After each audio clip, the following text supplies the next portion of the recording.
you shifted the burden. And the reason that the EPA was created, the reason the Clean Air Act was passed, was to deal with the very issue of liberty you're dealing with. Why should you have two sets of rules? One, prior restraint on every economic matter, but I'm not allowed to have prior restraint on your TV program. It's the same principle. No, Congressman, look, the First Amendment is different. We all appreciate that. Speech is something sacrosanct. We as freedom lovers don't see the difference. We believe that individuals' property rights are the same as speech rights. You can't have two kinds of rights. This is what happened. But you endorse the status quo of all the conservative and liberal arguments today because you think there's economic rights over here and political rights over here. Anyway, let's switch gears.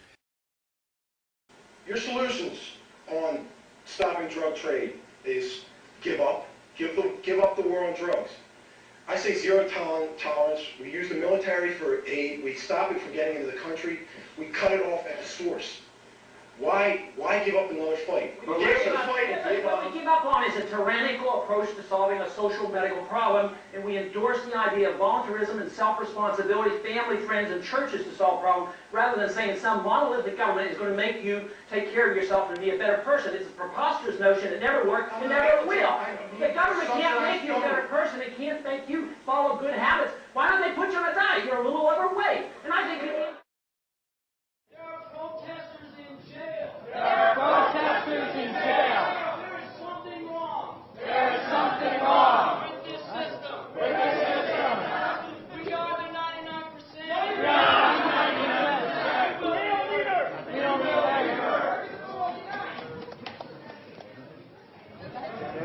Do you feel better?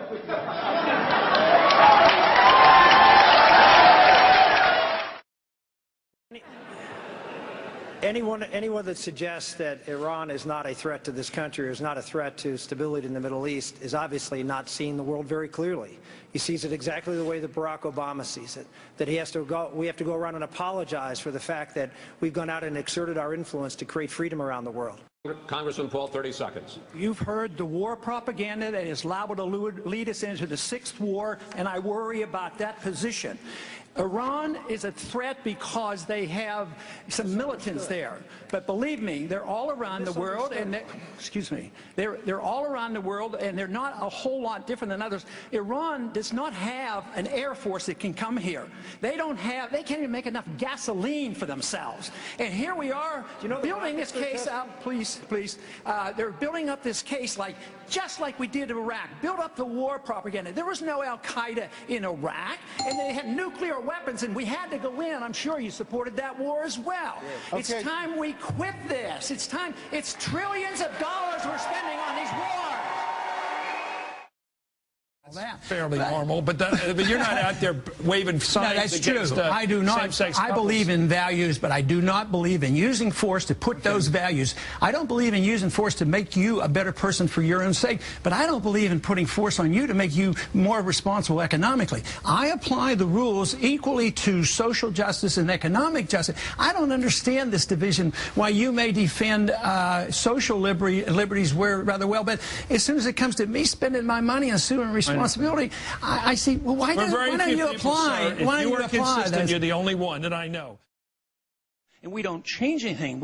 If we got in this trouble because we had low interest rates, getting businessmen and savers to do the wrong thing, just doing more of the wrong thing continuously, I can't see how this is going to be helpful.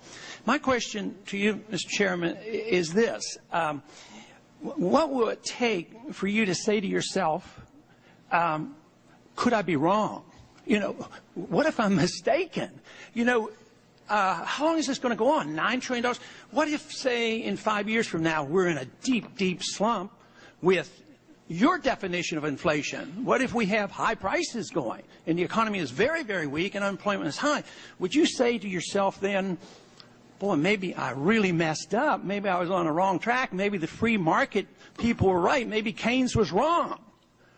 Would you ever consider that, or are you absolutely locked into your beliefs? I'm always open to changing my mind when the facts change, absolutely. What would you do? In other words, saying what you don't think should happen has a value to a point, but in reality today, what do you think the American politicians and bankers ought to be doing? I wouldn't pretend that pouring kerosene on But you started with I is wouldn't. working. I'm sorry to interrupt you, but I wanted you to start it with I would. Okay, what I would do is allow the liquidation of debt to occur. You want the people to spend more money in buying up assets. You want these assets priced in the marketplace so we know what their values are. That's why that first package of But no one in the market will do that. As you know, then there's want no that value too. there.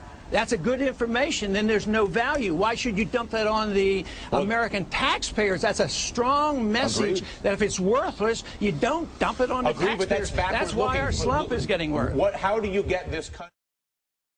Thank you, Governor Romney. That raises the question, if you were President of the United States, would you need to go to Congress to get authorization to take military action against Iran's nuclear facilities? You sit down with your attorneys and tell you what you have to do, but obviously the President of the United States has to do what's in the best interest of the United States. Did he need it? We're going to let the lawyers sort out what he needed to do and what he didn't need to do. Congressman Paul, do you believe the President needs authorization of Congress to attack strategic targets in Iran, nuclear facilities? Absolutely. This idea of going and talking to attorneys totally baffles me. Why don't we just open up the Constitution and read it? You're not allowed to go to war without a declaration of war. Now, as far as fleeting enemies go, yes, if there's an imminent attack on us, we've never had that happen in 220 years. The thought that the Iranians could pose an imminent attack on the United States is preposterous. There's no way. This is just this is just war propaganda. Continued war propaganda, preparing this nation to go to war and spread this war not only in Iraq but into Iran unconstitutionally. It is a road to disaster for us as a nation. It's a road to our financial disaster if we don't read the Constitution once in a while. Around the horn, Congressman. That's called my way or the highway. Oh, come on. But my way or the highway? So you're criticizing Bernie Sanders for saying it's his way or the highway? No, I'm talking about legislation. Well, no. I mean, you pass legislation because you bring people together. I can't see how you could write it off so casually. No, you're saying no compromise. So wasn't I made my point. Do you think I should compromise on the First Amendment? On property rights, on your property rights? Should I sell your house because a businessman wants it and he can pay more taxes? Why don't you want somebody to stand on principle? Why? Another question about electability. Do you have any, sir? There's always the question as to whether or not you are in fact viable. Your differences with the Republicans with the rest of the Republicans on this stage has raised questions about whether or not you can actually win the Republican nomination, sir. Well, we've only had 2 little primaries so far, so it's pretty premature to decide which one is going to be the candidate. But, you know, when you think about it, if you measured everything I've ever said, every vote I've ever taken against the Constitution, you know, I'm a strict constitutionalist. Are you suggesting the Republicans should write me off because I'm a strict constitutionalist? I'm the most conservative member here. I have voted, you know, against more spending and wasting government than anybody else. So you're suggesting that I'm not electable and the Republicans don't want me because I'm a strict fiscal conservative? Because I believe in civil liberties? Why should we not be defending civil liberties? And why should we not be talking about foreign policy that used to be the part of the Republican Party? Mr. Republican Robert Taft didn't even want us to be in NATO. And you're saying now that we have to continue to borrow money from China to finance this empire that we can't afford? Let me see if I get this right. We need to borrow $10 billion from China, and then we give it to Musharraf, who's a military dictator who overthrew an elected government, and then we go to war, we lose all these lives promoting democracy in Iraq. I mean, what's going on here?